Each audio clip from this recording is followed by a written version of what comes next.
Hi la famille! Alors, petit rappel, si vous aimez mes vidéos et que vous avez envie de me soutenir, n'hésitez pas à me laisser un commentaire, à liker ou à vous abonner. Je reviens sur ma chronique d'une mère. Check! Les parents parmi vous le savent, mais ceux qui ne savent pas, quand on est parent, surtout multiple, on n'a plus vraiment d'intimité. Et même notre chez nous n'est plus vraiment chez nous. Alors voilà une petite story time de ce qui m'est arrivé dernièrement. Il s'agit cette fois-ci de mon aînée. Un matin, elle débarque dans notre chambre un samedi.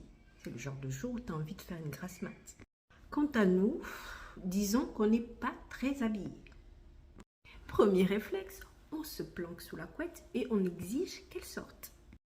Chose qu'elle fait sans trop de difficulté, elle ressort, frappe à la porte. Une fois à peu près réinstallée, on lui demande de rentrer. Là, croyez-moi, l'inspection commence. D'abord toute mielleuse. Oh, pardon, je m'excuse, je sais que je dois toujours frapper avant de rentrer dans votre chambre. Bien entendu, je suis sa cible favorite. Me regardant d'un air suspicieux, mais maman, tu serais pas toute nue? Elle ignore complètement son père. Puis moi, pas du tout, qu'est-ce que tu racontes?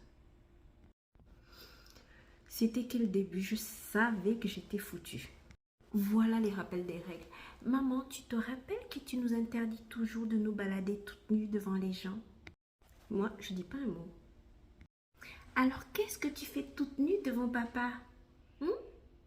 Maman, réponds.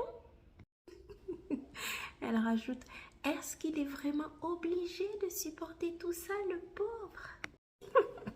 Pour moi, la prise de finition, c'était quand mon mari ose nous lancer un Oh, t'inquiète pas pour moi, chérie. Really? Really?